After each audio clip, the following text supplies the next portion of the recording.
Hey,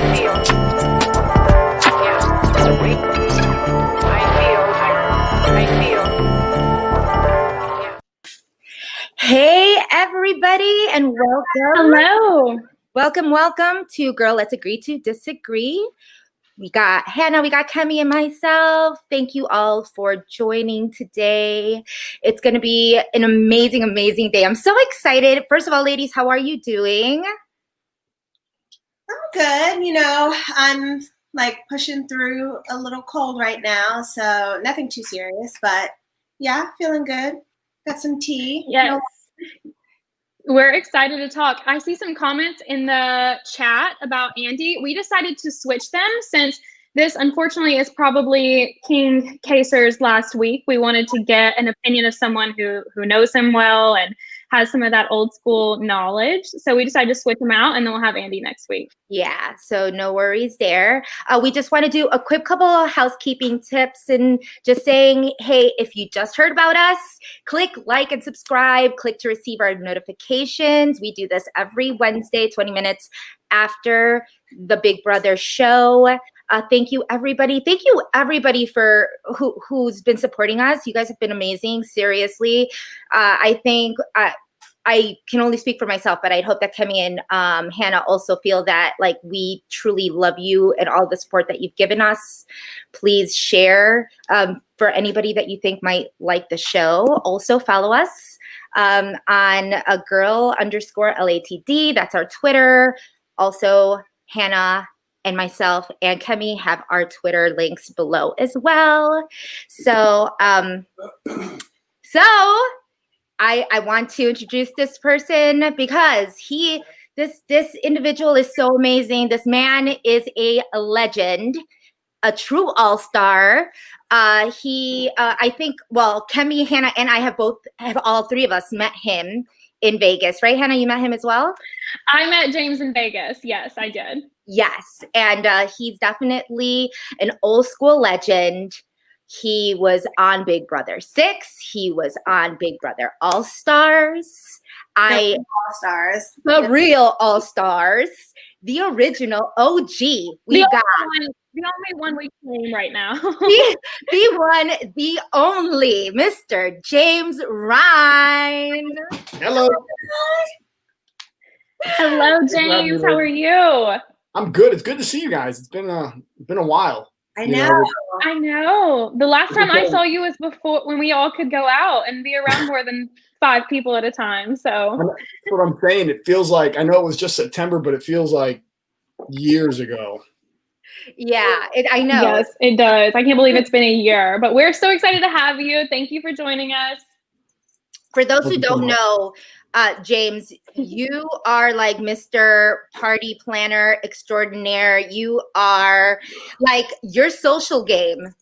It precedes you because not only do you play a sick social game on TV inside the house, but outside of the house, you practically know every house guest.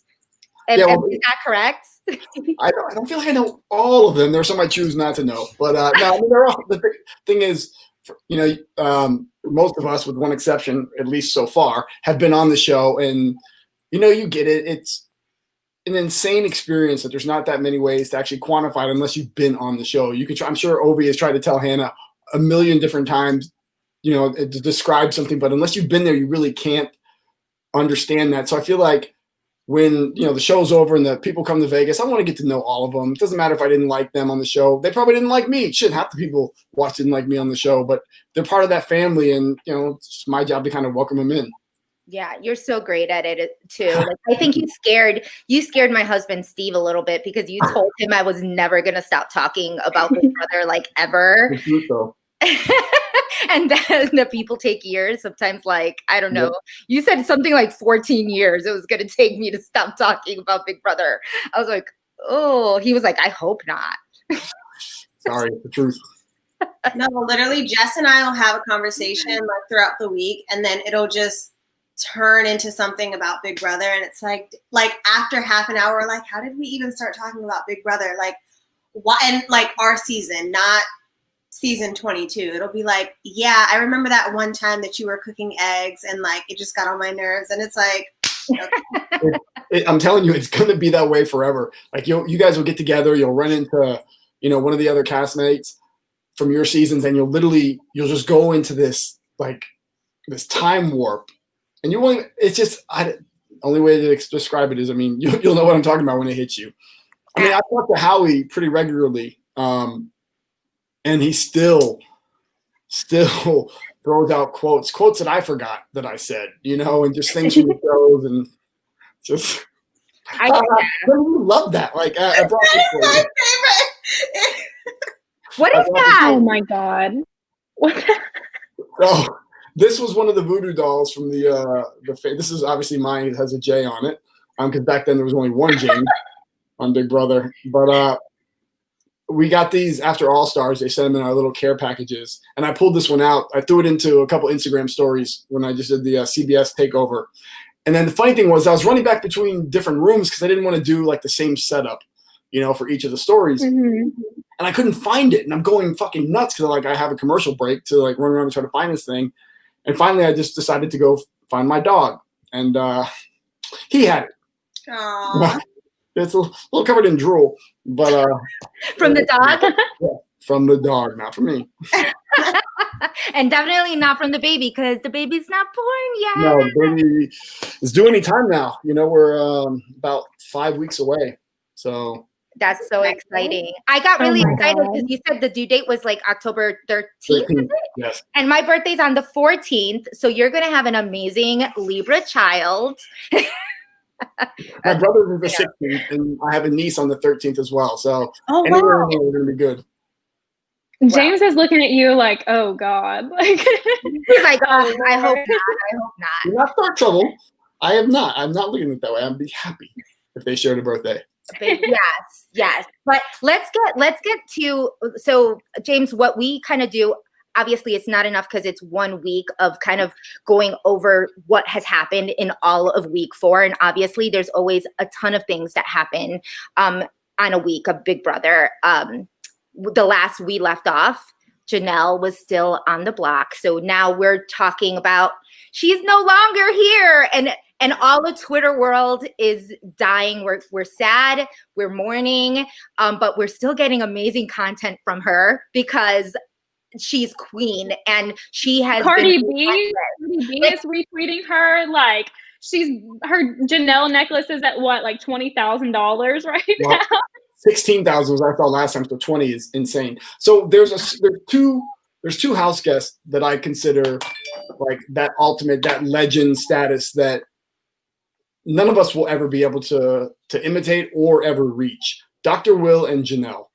Dr. Will was able to own production, house guests, the outside, the inside, the media.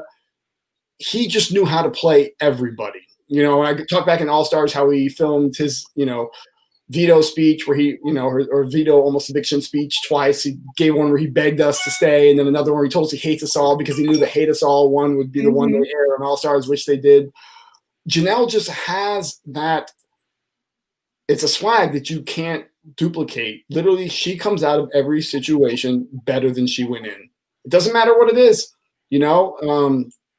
she just seems to dominate it, and it's incredible. When I saw that Cardi B retweet, it's like the best part about all this. I know it's horrible for the show and for the game that Janelle is left last week, and Kaser will probably leave this week.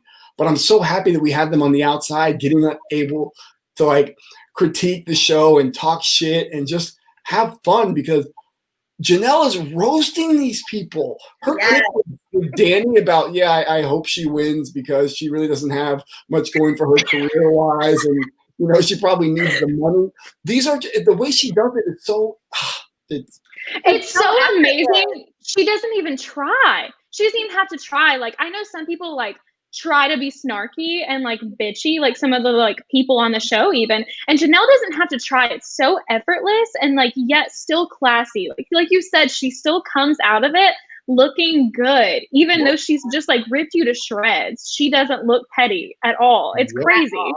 Wait, before we go any further, I just also, because I forgot to say this in the beginning, we have gotten to super chat status.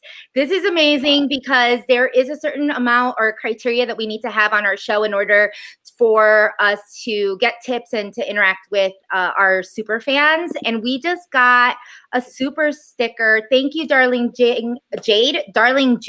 for the super sticker. For anybody who wants to support us, obviously people are asking us to make this a podcast. We're not rich. We need equipment. Give us some cha-ching, cha-ching, cha-ching. Y'all want a podcast? Y'all want a podcast, and my internet goes out every time we do this shit. Like, I don't know what you want from me. Things get funky. So any type of support you could give us, that'd be amazing. Yeah, so that's just all I wanted to say. But back to Janelle, because she definitely can't do anything wrong. And it seems like she's definitely mastered that art. You know, I think while David's reading books, like Janelle writes them. And it's like, I don't know if David's reading.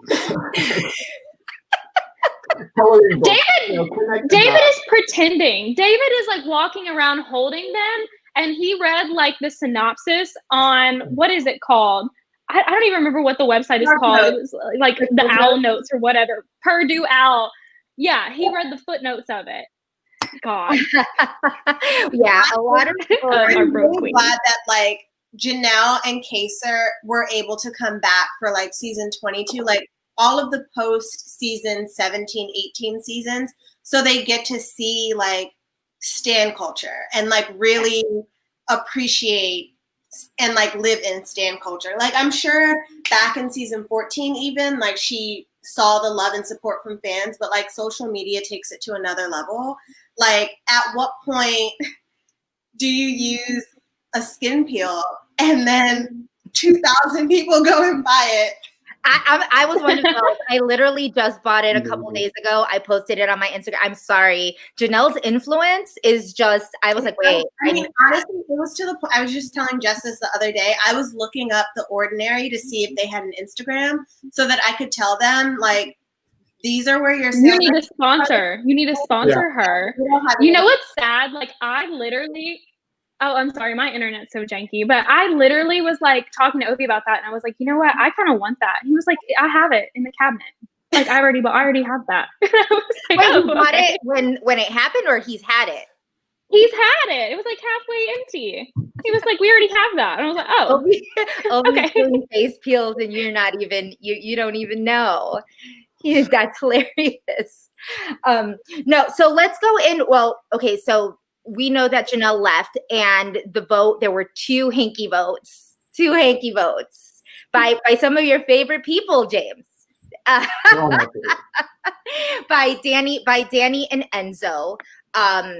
This is something that even I think Janelle didn't even know. She had assumed that it was Bay and Day. So I think that obviously it was meant, Danny's hinky vote was supposed to be for, Bay and Day to kind of get the slack for it later on and to frame them. What do you think this is working? Because I mean, I know that Bay and Day are trying to figure out who threw this vote. We already know that Enzo kind of already knows it's Danny. Cody kind of spilled the beans, told Enzo that she was trying to do it with him. So what are your thoughts on that? All right. So first, when I originally saw that, I thought, okay, this is, it's a good idea, to kind of create some more dissension because the house is really going just one direction. But then I sat back and I realized Janelle was friends with Bailey and Davon. So I just think it was just poor strategy all around. And the reasons why is because, one, she told too many people about it and then denied it. So that you automatically look like a liar and you look like you can't be trusted when everyone that's seen Big Brother knows she's a liar and can't be trusted. And then, to be honest, what would it have mattered if Bay and Dave did vote that way? Who cares? It was 9-2. It's not like the vote was going to be close or no one could decide. If the vote comes up, if one vote mattered, then you'd be like, holy shit, I thought this was going to be, 6-3, and now all of a sudden it's 5-4. What happened? Who was that other vote? Who tried to flip this? We know da-da-da-da-da did it, but it just seemed so early in the season when there was no other avenue to go down. It just seemed kind of petty, and wasn't really a point except for her to try to make Bay and Day look bad, but they were friends with Janelle, so who would really care if they did throw her the votes? They were essentially sympathy votes is what they came out to be, and not some insane strategy of hinky votes. Yeah. Exactly. I feel like, I mean, and this is what's interesting, and maybe you can kind of walk us through this, James, because like technically she's an old school player, and I feel like she's playing a very new school game, and I'm not really, I'm like, she's part of my draft, and I thought that she was going to be like, she was really gonna make it for me, and I'm so sadly disappointed because I feel like she's playing more of a personal game than she is like an actual like Big Brother like strategic game, and she's trying a little too hard. But what are your thoughts on that? So Danielle is this season's villain at this point. She is, she is playing. Show it. We need to see that. Like, it's not showing that. Production. I think production has showed a little bit, like in like last week's episodes. But the problem is that because her game is petty and it is personal, that it's detracting from the villain aspect. Because now she just looks like Nicole, like where all Nicole's decisions are based on pettiness. But with Danny trying to like manipulate, and Danny working hard to get Janelle out should have been a bigger storyline, because Donato was trying to get rid of her for forever, but once again, they were making it personal and they weren't focusing on the gameplay importance of why it was, they needed to get Janelle out. Because that's not who they are. I think Danny could have gone into the season with old school, but she didn't want to. She's good friends with Nicole. They're the same person, in a sense. And what kind of person is that, James? My disclaimer is those two are probably my least two favorite people in that house. You said they're your least two favorite people in the Big Brother community? Yes. I don't know community. That's Kevin trying to blame you. That's Kevin trying to blame you. Danny and I don't get along. We don't like each other. It's been that way for a long time. Goes back for little history there. But really? Oh yeah, but that was like a long time ago, like after her season. Oh, do tell. We just hung out for a bit, and then after I decided that I didn't really want to, hang out anymore, because she lives in Orange County, I lived in LA. Then every time she would come into the city for Big Brother events, she would try to cock block me with other Big Brother ladies. Oh, it's this kind of story. Oh, that's what you meant by hanging out. Okay. Yeah. All right. Got it. And it was just so petty and childish that the rest of us were just kind of always laughing at it. But then you had to look at it. Back then, she was like 21, 22. So that was just the behavior. And then it got to the point where I was like, you kind of need to stop this, because, that was like several years ago, but every single time. But, whatever it is, I just knew that if I was in that house, and I told Janelle this, Danny has to go first, You see, and this is why I feel like I need to know what is production doing, because that's the type of like past relationships that we need to throw together, because that's entertainment. Like, the show's boring. I would love to see something like that play out. So I think what production should have done, and hopefully this will take place the next All-Stars or old school versus new school or whatever they want to call it, is that they allow people to pregame. And I would even throw in like fake All-Stars. For example, if they hit up Derek and they're like, Derek, we want you to go on the show, and he's like, I can't, let people believe Derek is still in there. You could have a couple people that can't go in, but still everyone thinks that they're in. They can kind of tell them. So those people that are pre-gaming, everyone can talk. Let them talk. But then in sequester, sit them down and interview them and say, hey, Cody, who have you been pre-gaming with? We need to have this information so we can work it into the storyline and we can create this. Record the shit and play it. That way the fans can have some sort of way to catch up, because we're looking at these relationships that were established weeks, months before sometimes the All-Stars started, and no one really knows what's going on, because it was all done outside the house and it was all done secretive. And these pregame alliances can still be done, in the shadows, but there has to be some element where production is able to bring that to the fans so we can really understand what's going on. See, and I completely agree. And that's what I like about the challenge. Like, there's a lot of pre-gaming that goes on the challenge. There's a lot of drama that's from real life that's brought into the seasons. And they always show like, oh, well, this person was talking shit about me on Twitter, and that's why I don't like him. Like, I had no idea about the Danny and Tyler like tweets or whatever that was, but it's been nice to know. So I just think that I completely agree. Like, they need to just be fully transparent. That way we can enjoy the show. Because with Danny and Janelle and Danny had a pregame alliance, you know, and obviously Nicole and Danny had a pregame alliance. Wouldn't it be great television to see that Danny went after Janelle because of her alliance with Nicole that they had already discussed, not just petty bullshit that they went on in the house? Yeah. Because once they're in the house, they don't have to discuss the other stuff because they know where their heads are at, you know? So I think— I also feel like TV's evolving. Like, people love seeing like real life drama. Like, no one cares about like the little zings and stuff that's going. I mean, I'm not trying to be petty, but like, you know, I feel like the show needs to progress with the times. So you have executive producers that have done a very good job, you know, over the years, but I think they need to bring someone in that is just a little bit. I think they should bring in an ex-house guest and just be like, hey, how can you help make the show better? You know, there's plenty of us to give our opinions, you know what I mean? And I'm sure they're paying attention. free. You know, I'm sure, exactly, for free. So bring one of us in, put us as, you know, they bring in military people to movies to talk about and to give them, to make it more real life. So that the, you know, I forget the word I'm looking for. But shit, bring in an ex-house guest or someone to sit there and go over this stuff and throw ideas off of, because regardless of what production's done for the show, they still never have actually really lived it. Yeah. And they're not out here in the internet or on Twitter or in the fan community listening to these people because, you know, they're up in their ivory tower just kind of like throwing shit out there because they have had a hit for so long. It would be good to kind of bring everyone together, because the seasons, as you can tell, with the exception of 20, have they've been dropping a lot. Yeah. You know, and it's because it's predictable now. Yeah. So someone had asked, you know, how much pre-gaming took place in this All-Stars. We know that quite a bit took place, aside from Nicole Anthony, who has people saying that she did not pre-game whatsoever, and with a minor like David, not really wanting to either, because David really didn't do his homework and was probably only aligned to Tyler. However, James, you guys did pre-game like as well on your season of All-Stars, right? Yes. Because I think I saw it for people who didn't, who don't watch it, the Secret Alliance with Daniel Reyes and Jason Lai. Amazing.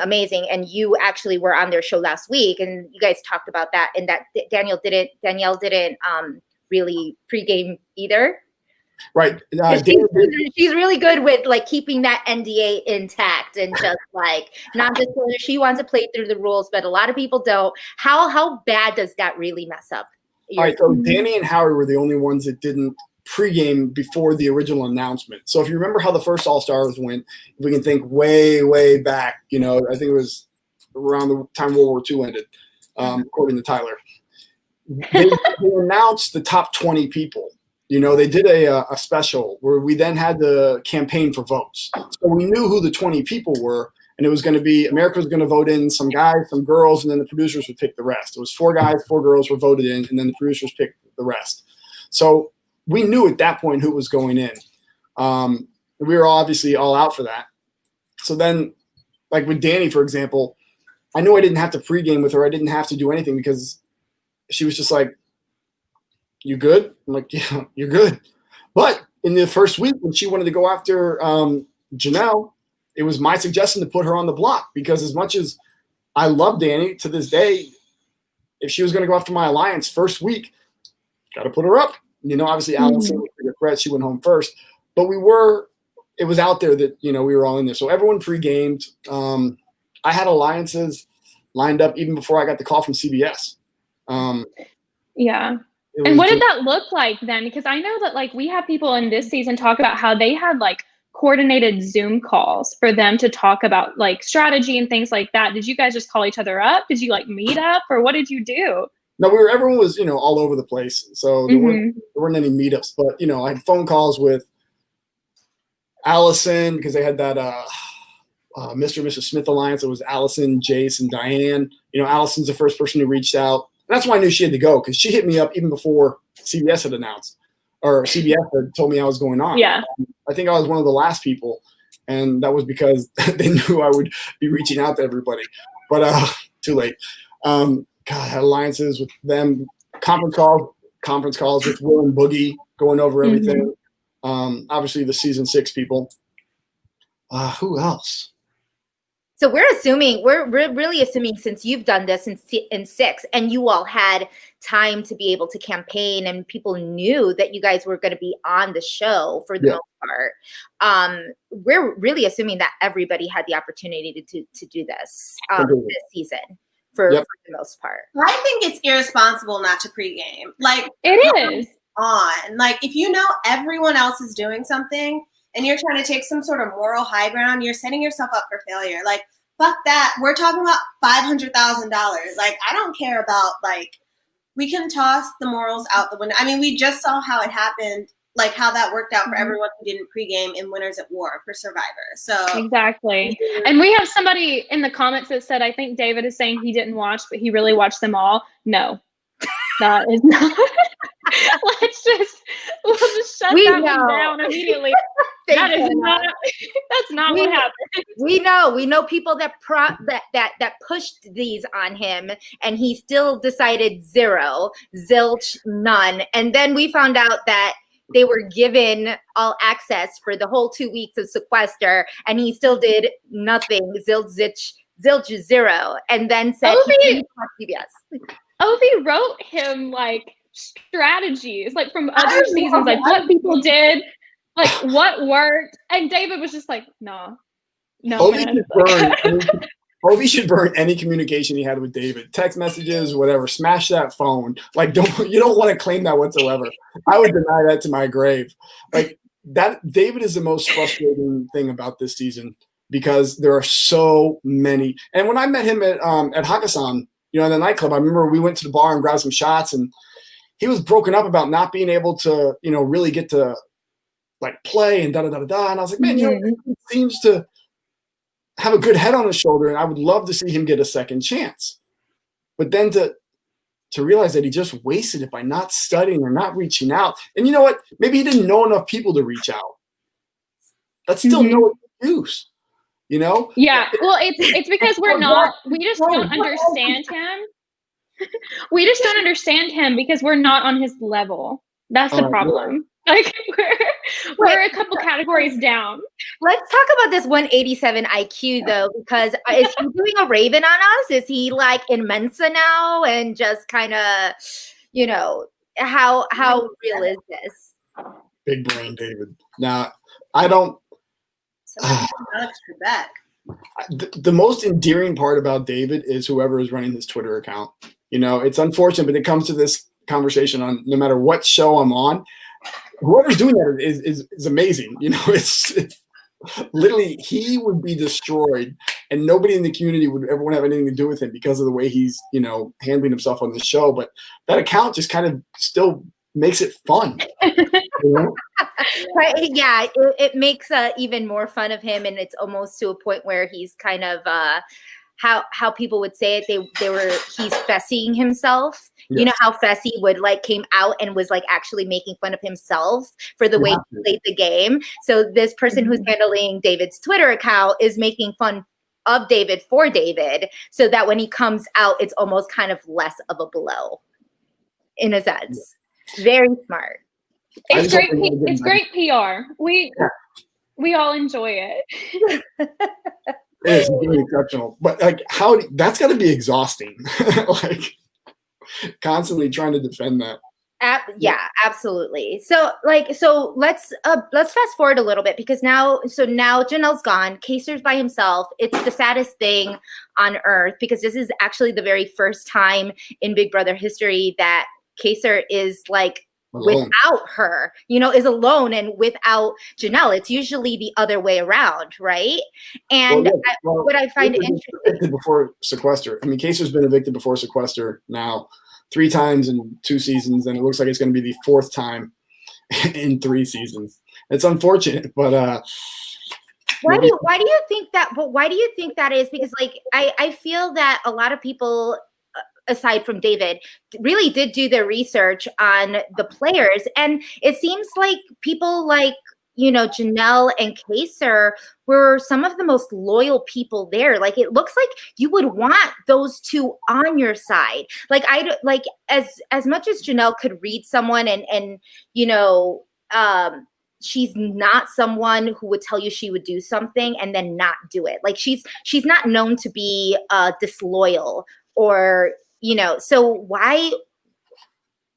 Just why? None of it makes sense. And make it make sense. That's why you're here, James. We want you to make it make sense. The only thing I can think back to is it has to do with the pregame alliances. A lot of people say that Janelle was pre-gaming with everyone, and that could have scared some people off.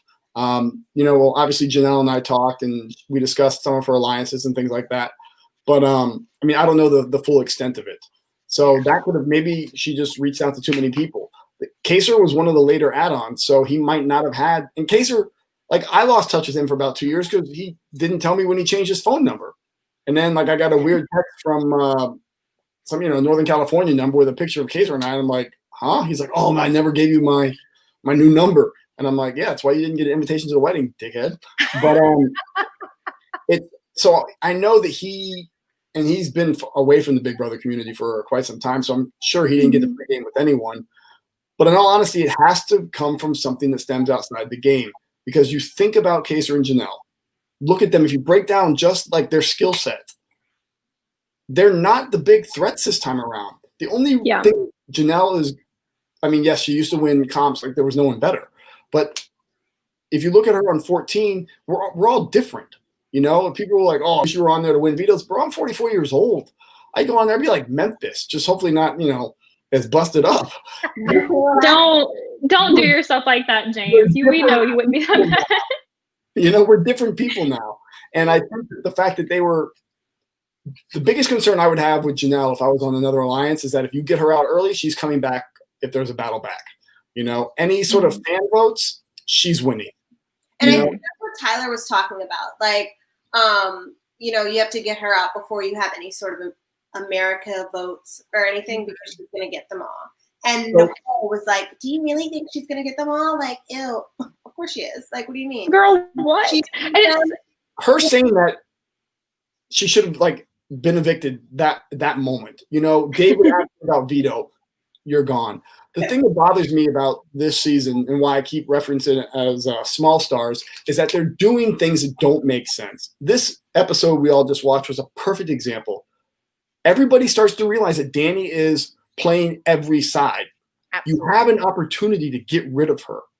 You have her up against Kaser. But instead, all these big talkers like Enzo, I'm so sick of hearing him talk about how big and bad he is and how great his game is. When you had the opportunity, you guys decided to put up Christmas. Not only that, but it also makes it fun for the viewers. Like, imagine watching Danny get like. But the old school doesn't care about the viewers. We could give 2 fucks, and Enzo is coming out because who cares? I don't care if I win the show. If you like me or don't like me, it doesn't make a difference. The check will cash. You know, it will. Here's to that. You have, yes, you have. I wish I would have had a drink ready. You have so many people in this household dynamic that long term are going to affect your game.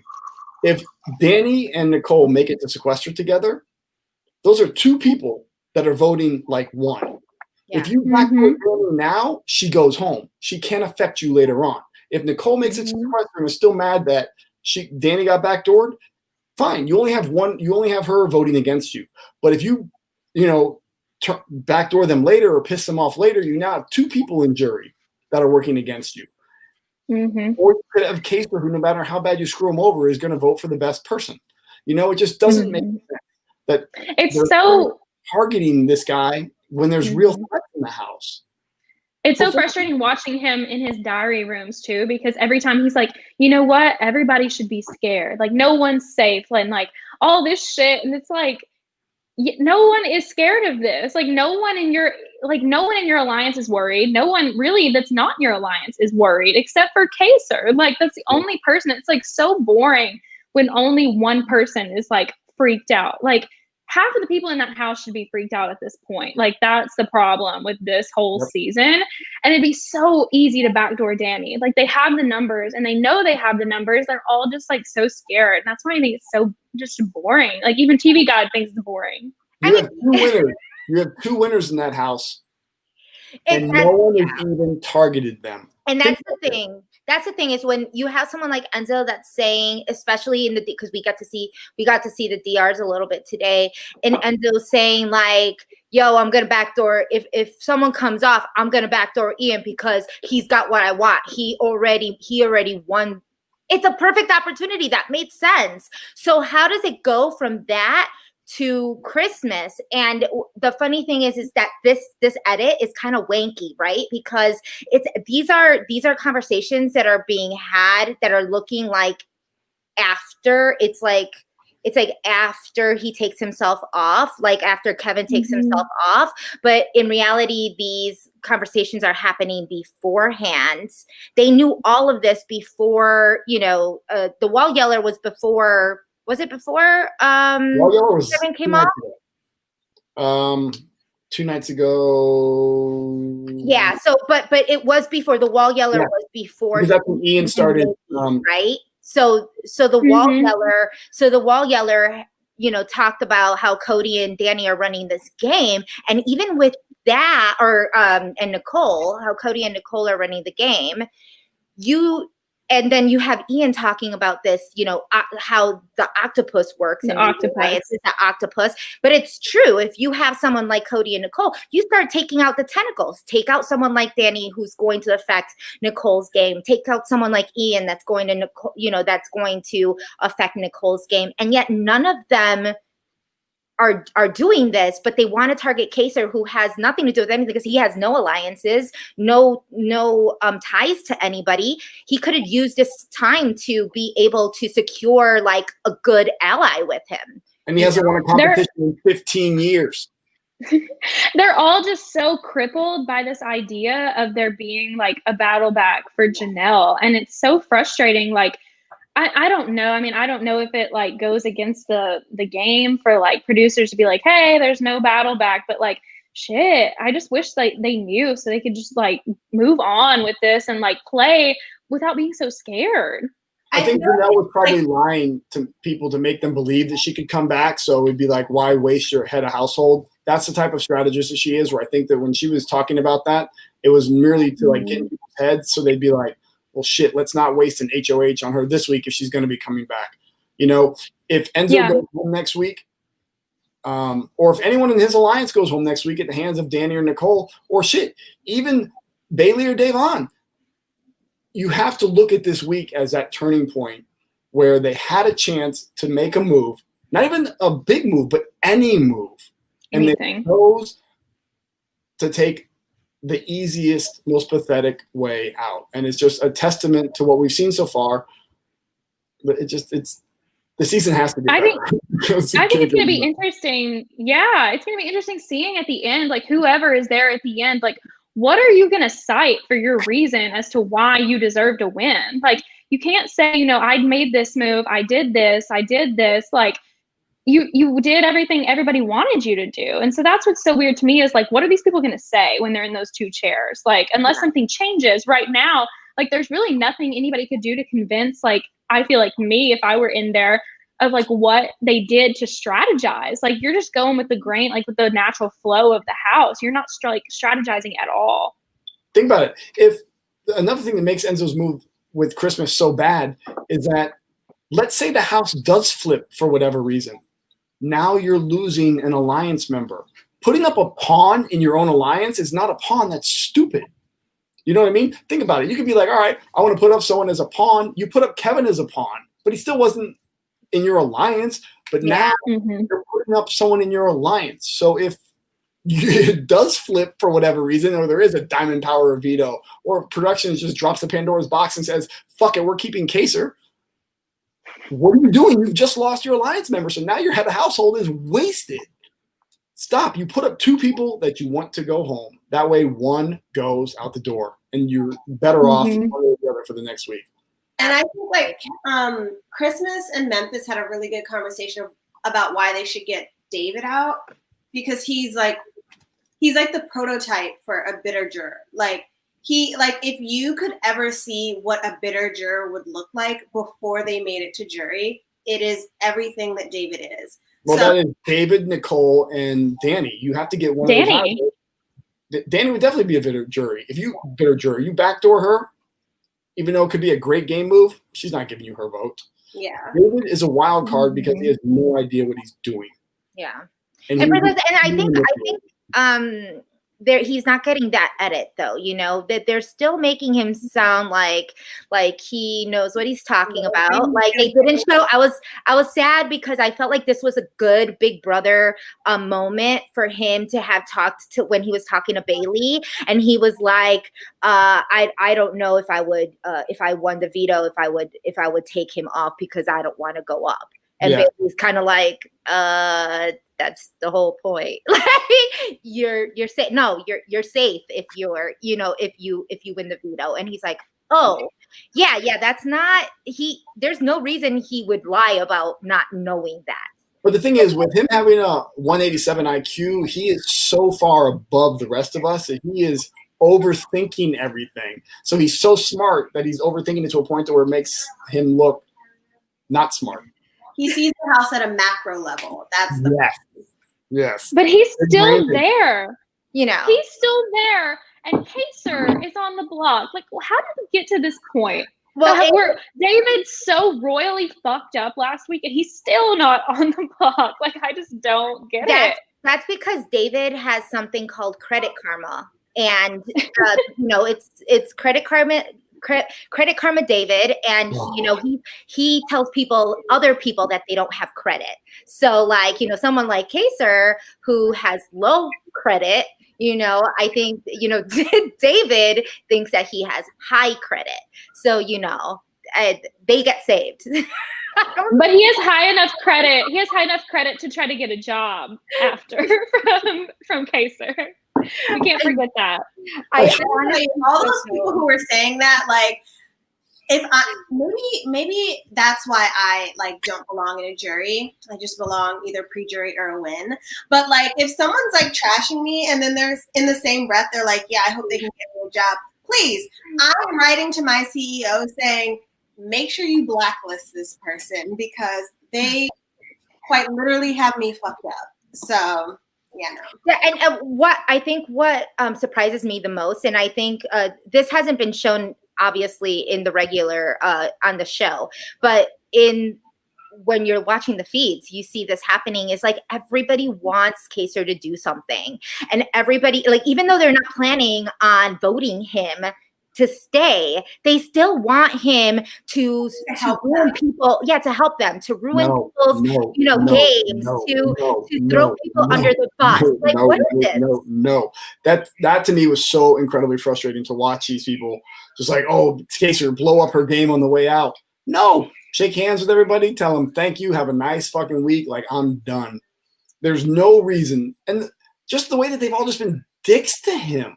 Yeah, like, literally, there's no one who's ever been nicer to everyone in their seasons than this guy, yet they're attacking him, and it just doesn't make sense. Maybe if you guys all told him, hey, there's no chance you're staying this week, let's just have fun. I think Danny suggested that. It'd be a lot different, but the guy is still out there trying, working his ass off. He's not crying, oh, I'm on the block, like all these other people do, and it's a poor testament. I wish there were actual old school players in the game other than him and Janelle, because when they say old school versus new school, that's not the way this season panned out. It was literally season 6. It was first All-Stars versus the second round, Yeah. How do you feel about Memphis, since he's technically considered old school as well, but he has been really under the radar to the point where, he's one of those people where, oh, he definitely is going to get, get put up, but he's kind of being put in a position where he's actually in a really good position because nobody's talking about, he's not rustling any feathers. He's kind of a free agent. How do you feel is I mean, he's not playing old school because he's definitely wasn't playing an old school game, but. So I don't think he played with. I mean, Memphis obviously didn't play with team old school, but I think he played an old school game. Like when he nominated David, he told him, he's like, "You don't belong here. Earn your keep." You know, that is something an old school person would say.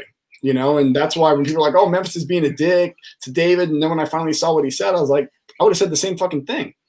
You know, like I would literally spend all day talking to David about why he doesn't deserve to be there because that would break him down. You know what I mean? I would literally go through lists of players every day and be like, "Damn, David, you took a spot from," and just go through his season. Like all these people actually did something, and how did you end up here?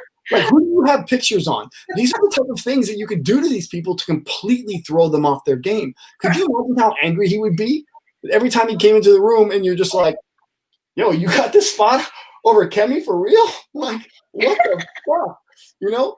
It just Chicken George was a better player than you. Do you remember? Like, just think about Jerry would do better in this house, and he's been dead for a decade. These are the type of things that you would use against him. Actually, James, I think if you would have said that, he would have loved you. He would have probably just been so attached to you. He would have been like, "I will never vote James out because he tells me how it is. He's a real one. Like, I love that man. That's like, why I like he has credit. He got credit. You got credit. Yeah, a good credit. Woo! Thank you. You're in the 900s. That's how high your credit is. Oh my God. But James, we need you on this season. I'm happy you're having a baby, but shit, like I wish you were on this season. It's like 2020 robbed us of all the great all-stars because all of y'all are having babies. so like, I would love to have been with this cast, but man, it would have been insane having to go up against Rachel Riley and Jessica and Vanessa. These are insanely good players. You know, like Derek and Dan were on there also, and all those other, it would have been a mess, but a great season. Yeah. Would you hear Rachel Riley be like, "Huh," like her little voice, like just saying something on the show? Like, I do hope that they have another. I don't hope that quarantine continues, but I do hope that they have another like all returning season next year, because then I feel like that's going to be the real, they're probably going to name it like Legends or something. But like, I feel like that would be the real like all-star season. It would be some spice. Like, why are we paying for these feeds? Do it in January, you know, but make the season shorter. You're not going to get a lot of old school players when you're asking them to give up 100 days out of their life. Yeah. You know, they do something like that in January, 30 days like Survivor, 45 maximum. There's no reason to have, especially in an all-star season, because the games have developed before the house started. Yeah. So in a traditional season, you get to see the dynamic of all the relationships forming, where we've been forming these things for decades, some players. So therefore, short season, have 2 evictions a week. You know what I mean? Like, so James, who would be your perfect cast? Like, I want the whole cast. Like, even if it's a shortened cast, who are people that you would, including yourself, would be dying to see in that sort of season? Oh, well, I mean, my perfect season would be like season 16, but put me instead of Derek, because that cast literally handed him the fucking victory. That was some of the worst gameplay ever. None of that. But, all right, so my point is, my perfect season would be me with a bunch of idiots. You know, I want to have all the first people. All the first boots. As a fan, I would love to see, you know, Dan, Derek, myself, Rachel, Vanessa, Janelle. Dr. Will would never do it again, so we got to kind of take him out. He said that? Never? Well, I mean, he wants too much money to do it. You know what I mean? Well, Dr. Will is too busy doing Jeffree Star's like cosmetic surgery. Like that's literally what he is doing right now. But like, think about it. So for our all-stars back in 2006, we walked out of there with 35 grand if you didn't get second place or win. They're giving 40 grand for this one. 15 what is inflation? What is years later? Literally, that's what they're giving you. It doesn't make sense. You know, if I was still, you know, if there was no pandemic and I was still, you know, at my job, I wouldn't go for 40 grand. You know what I mean? You have to, if you're going to do an actual all-stars and have the real big time players, I mean, MTV for 2 million viewers throws out 75 to 100 grand. You know, our first All Stars, we had like 9 million viewers. You know, this one right now is below 4. The thing is, they have twice the viewers of an MTV show, less cast, and they give out half the money. And MTV plays ridiculousness like 23 hours out of the day and then doesn't show the challenge like reruns. Whereas like Big Brother, you can watch it all online. So like you would think that they would do more, especially the type of show that it is. Like I can only imagine what happens when cameras go down at MTV, but like cameras don't go down on Big Brother. So just cough up the cash. Wow. Okay, but wait. If it was 40 grand and they said the winner gets 1 million, what would your answer be? I don't think, well, you know, if it was currently now, sure, I'd take it. But I'm saying if I was still working, it's the guaranteed money of 40 grand. That wouldn't be enough for me to leave my job and my non-compete, you know, which lasts for a year inside Vegas. So it'd be like, all right, hey, take your 40 grand and try to live for a year off that, you know, cutting your salary by a ridiculous amount. Yeah. And then sell fit tea and shit. Come on, man. No one wants to buy shit from a 44-year-old like myself. No, like, what are you talking about? Did we just talk about the power of Janelle's influence? Yeah, Janelle is different. We're talking about, I mean, don't sell yourself short, James. You could, you know, you are still King James, you know. I'm sure people that's the problem. That's the problem right there, though, is the people that we like would want to get their sponsorships are not the ones doing sponsorships. It's like people that we don't really want to see doing all these damn sponsorships that are doing them. Like, oh my Lord. Okay, wait. I have a question, and it's completely unrelated. James, does anyone tell you that you have a celebrity lookalike? I get a couple people. I used to get Ben Affleck a lot when I could see that. when I was younger. People Keanu Reeves now, and I'm just like, you guys are wrong. Yes, I just put I put a poll on my Instagram, and people are really split. There he is. It's like 40 to 56, and or to 60, and I'm like, to me, you look just like. We gotta do that. Like you are literally from like The Young and the Restless, Bold and the Beautiful. Like your pictures. Well, I mean, I was a model for like 10 to 12 years. Like that was my old job, long time ago. This headshot. Okay. That was like 32, 33, maybe.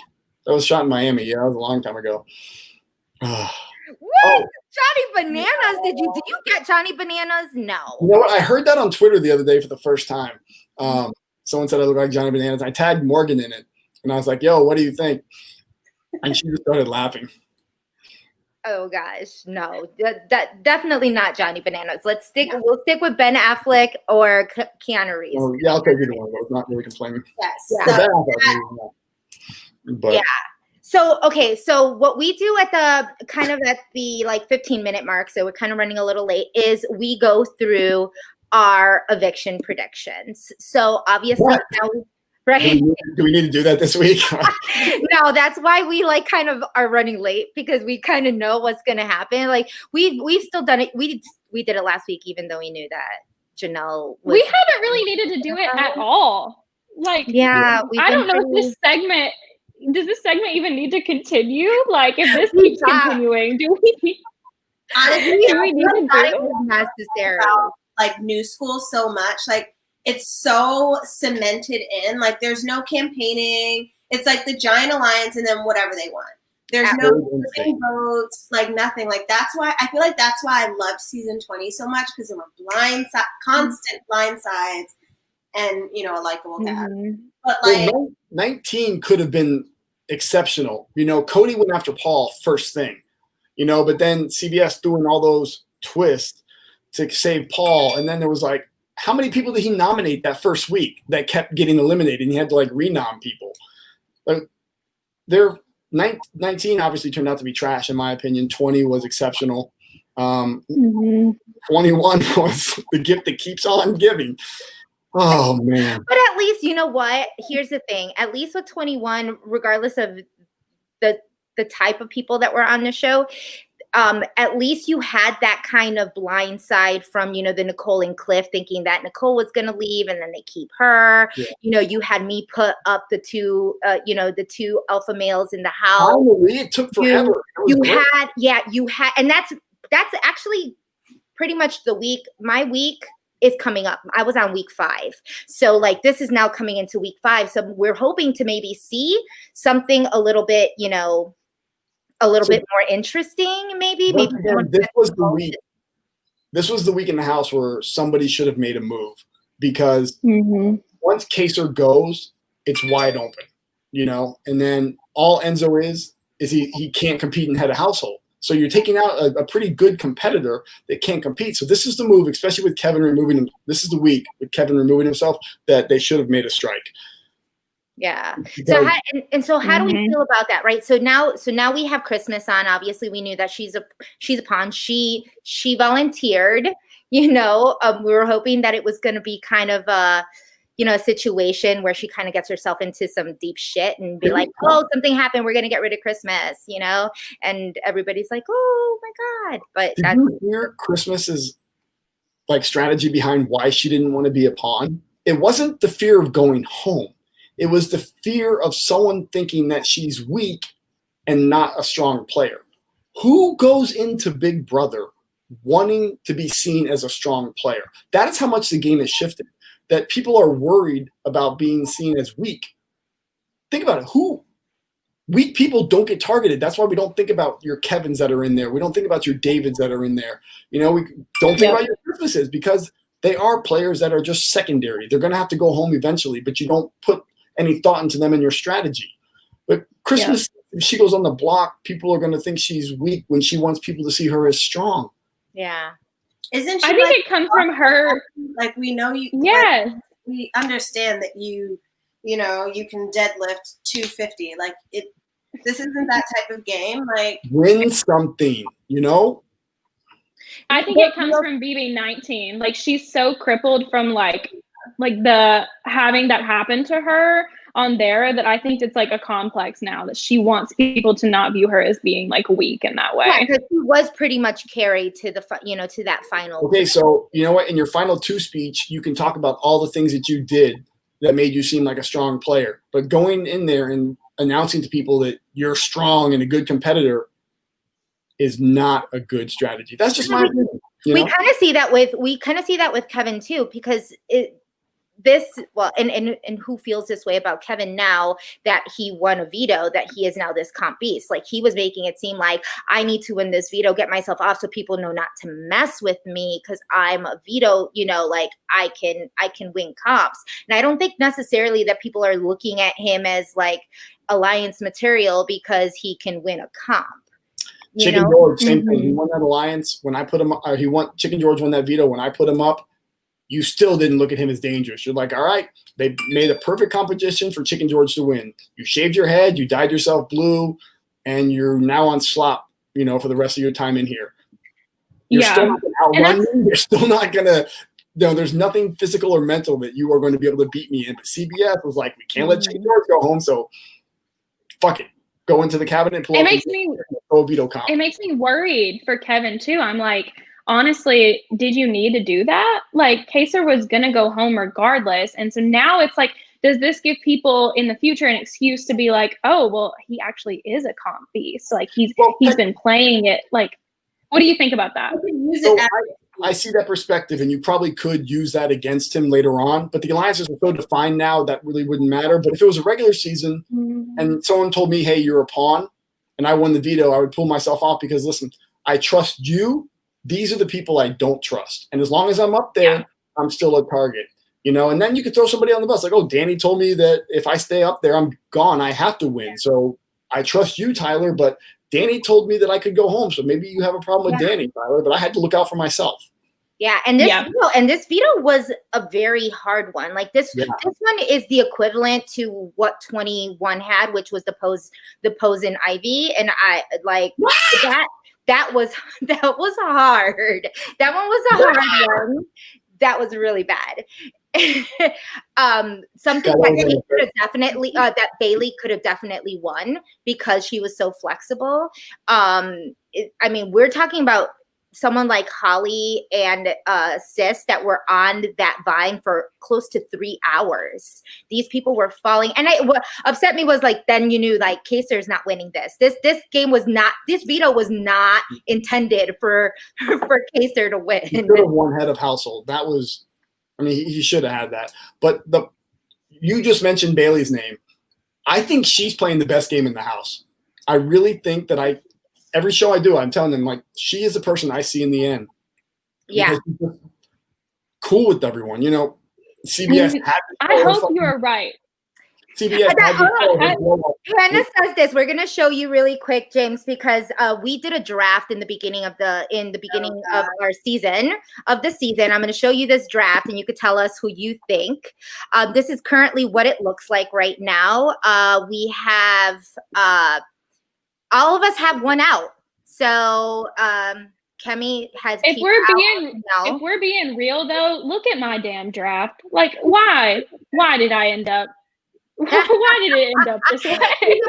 She's about to lose Kaser. Yeah, she's about to lose Kaser. She got David. I think Bailey and Ian are pretty much the only solid ones. The viewers right now, we gave them Christmas. So Christmas is their viewer draft pick. They're not very happy with us at the moment. Well, shit! I should have taken Christmas. Like, I put faith in David, and I should have taken I should have taken her. Ugh, I'm an idiot. So out of those, like, who you said Bailey, I agree with you. Bailey is in an amazing position. Although right now people are, Danny's, is targeting her in a bit. Like, she's actually targeting everybody. I honestly don't know who she's not targeting. Tyler, I think, as much as he's playing the game, I think he's still in a really good spot, even with the wall yeller. I think Bailey's in a great spot. And I know Memphis kind of ruffled some feathers that his head of household week, but I think Memphis is in a pretty good location also. But I still think Bailey is going to be my pick to go, to the end. So who would you want to see win the next HOH? So there's two answers to this. I would like to see Danny win HOH just to crush the other side and make them look stupid for going after Kaser, because that's what you deserve, for being so fucking arrogant that you can just run shit and pick the targets every single week. Now, now you're screwed. That would be great. Of course, I'd rather see Danny go home. She's not trying to win this though. She knows she's in a pretty good spot. Although now is when everybody's kind of starting to say her name. She could definitely be someone who would go on, on the block next week. Yeah. Right? She had a really good game at some point and then just kept talking and talking and talking, and people are now starting to figure her out. Yeah. No, I think she's starting to pick up on it. Like, I think if you watch like the feeds today and last night, like, I think she's starting to pick up on it, and she's definitely realizing in like conversations that people are not naming names to her because they're thinking about her. So I don't know. Maybe she'll gun for it. I hope she does. Because that would definitely throw some turmoil into the house, and it would it would make for some good chaos. Unless she just, I need someone who's not going to put up David, who's not going to put up Kevin, who's not going to put up Christmas. I want someone to win head of household that's going to go for blood on the other side. So we know if Bailey wins, she would put up Christmas. And who else was her? She'd probably put up Danny after that conversation that Danny had with Tyler about like, you didn't even do anything to hurt your season. I like that really seemed to rub Bailey the wrong way. I do kind of, I want Tyler to win HOH because I need to see Danny on the block just to see how. Or I would like to see either Danny on the block or Danny as HOH just to see. I feel like she'd have a bad case of HOH-itis, and I want to see that. It would be cool if Danny and Nicole were put on the block next to each other. Yeah. Oh, how great was the segment on Sunday where they tried to, the week before we had the Kaser and Janelle segment where everyone's like crying in their homes, watching And then on Sunday, they try to do this Danny and Nicole like friendship segment, and everyone's like, whoa, you know, it's amazing. Everybody was literally tweeting CBS, and they were like, "Read the room. Like, no one wants this at all. I don't know who your PR, I don't know who your person is right now. We don't want this." There are some people in production, I don't know if they're still on the show, that have been really close friends with Danny Donato for quite some time. So maybe that's why. Someone said, Jess, Bae told Davon she would put up Nicole and Christmas. And then if one of them, I think it was if one of them comes down, she would backdoor Danny. Is that? That is why that type of thinking, no offense to the person that sent you that, is stupid. Because if Danny wins veto and saves Nicole, both of them are safe. You put up Danny, you put up Nicole, and one goes home. Yeah. That's exactly why I put the two alphas up, because it was like if anybody wins, like if he was to just win, he'd take them off and both of them would be safe, and then that would be a waste of an HOH. You have to stop playing scared at some point and just put both of them up. The week Maggie put up, it was a week that I was put up against Kaser, and I won the veto for Sarah. That was so she could take me off. It's my 5th veto that year that everyone was like, oh, well, you know, 4, but Sarah won that one. No, it was 5 because I won it for her. I did that so she could take me off and we'd both be safe. You know, and that's a simple strategy. Put 2 people up that you want to go home. You know, the backdoor thing is not guaranteed. Yeah. Mm-hmm. Oh, I wish we could have like 80 more years to have like more conversations with you. So anytime you want me back, I'll come back. I love this show. The 3 of you are amazing people. You make us you. Names. You make us blush. You know exactly what to say to a woman. So I want. He has a lot of experience. I've seen the pictures, the old day pictures. I always say never trust a promoter, but this one right here, he's a married man. Director of marketing. I am not. Oh, my bad. Director of marketing. Director of marketing. So if anybody starts talking shit about James, everybody on this show knows. No, correction. He is the director of marketing. Well, was when we still all had jobs. But yeah, I was going to use my Vegas connection if I was in the house. I was like, oh, I can't wait to have this amazing rap party, da-da-da-da-da. Except for you, because you talked about putting me up. Yeah. Uninvite all of those bitches. No, they're invited. They have to pay to get in, you know? That works. Well, we want to seriously. We want to thank you so much for being on the show with us, talking shop as always. We're really sad, obviously, that someone like Kaser, it has the potential to go home, but hopefully we get to see things change next week. It's not even good gameplay. That's the most disappointing part, you know, about sending Kaser home, is that there's really no reason for him to go home this week. You know, you got rid of Janelle, you know, the one who everyone's scared of, but now you're really, when the house is starting to divide and there's obviously more threats are being known, it's just a wasted week. Absolutely. And you have to like him in the house. You know what I mean? Like, he's someone you can talk to about real stuff. Mm-hmm. Yeah. Great. What are we going to get now? It's so refreshing, especially after last season. It's like we've had week after week of like good conversation, and it's just like, of course, it was short-lived. We can't have anything nice here. Maybe we can do a segment on David's 187 IQ. You know. Well, but before you go, we know that we did have some Twitter questions. Hannah, did you know of? I think we asked James quite a few. Yeah, there were a bunch of good ones I saw on there. There were a couple. Yeah. We'll grab. Let me look. So there were questions. There were a few. Some people asked about, like, you know, if you would have been on if you weren't having a baby. I think the answer is obviously yes. Like, everybody would have loved you to be there, except if they would have paid you more, which is fair, honestly. What twist would you like to see in the game to shake things up? The twist I would like to see shake things up would have been to have the pregame alliances exposed. There should have been something. And first All-Stars, we had the Meteor competition where people targeted people for the first head of household, so you knew who was gunning for you. You also had the 2 HOHs that if they didn't come to a decision, that they would both go up as the replacement nominees. Something like that should have happened.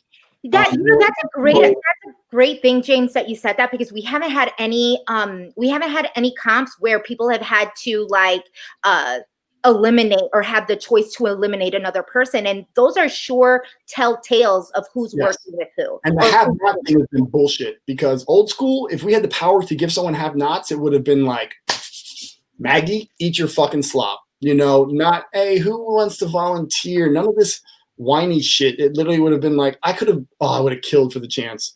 I mean, fuck, I would put Howie as a have-not after he nominated Sarah and I. You know what I mean?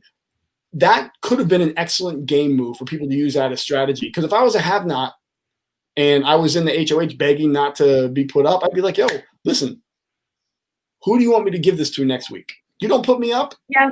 Tell me who you want me to tell you who you want on slop.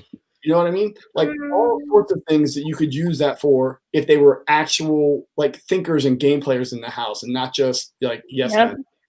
Oh wait, we wanna thank Miss History. She just donated $5 to our super chat. Thank you so much. She didn't have anything to say, but you did. You said it was sad to watch all of these scaredy cats. That was her message below. But thanks for supporting us, and we agree. I mean, this is such a scared game. I'm not used to watching this type of Big Brother. I'm not like I was used to watching, you know, the Michelles yelling at the Rennies and the, you know, and Keisha's birthday, and those are, I mean, that was the very first season that I had watched. So like that to me was what I thought I was going to get into. And when I went in, and it was just like so nice, and they're playing the same type of game. And it's just, I want there to be clear divisive sides. Like even something like 19, you know, when you had, you know, Josh going after Jessica and Cody, and, you know, and the Paul thing, at least you knew who you were rooting for. And it was just, I don't know. It's so wah, wah. Well, it must be frustrating for like someone like Kaser and Tyler who actually want to play the game hard, and then you have like people like Cody who are like, that's not how we play Big Brother anymore. Like that's like how other people used to play. It's not like that anymore. Like no, like that's what makes Big Brother fun. That's what makes it, you know, what it is.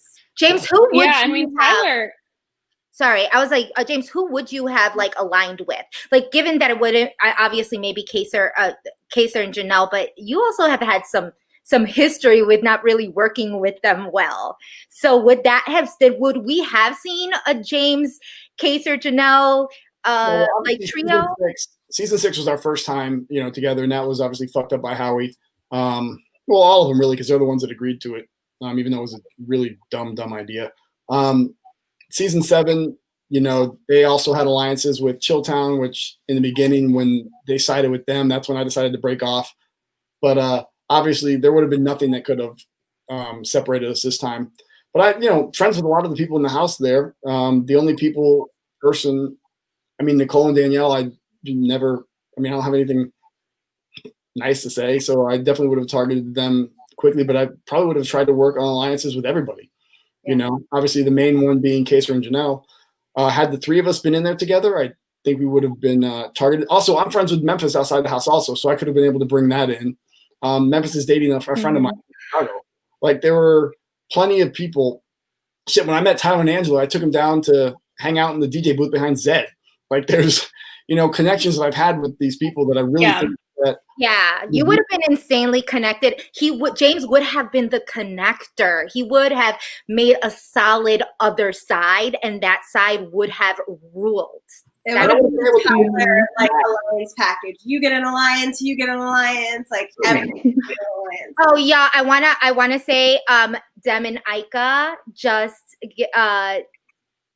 we love them. Dem and Ike are from Big Brother Canada. They have so graciously given us a $20 donation. Thank you so much. And actually, we were just talking to Ike last week about doing a U.S. versus Canada All-Stars, and she said never, because nobody knows how to treat royalty. But I would be willing to bet, like, because you played with Ika actually and the Canada players on Sequester.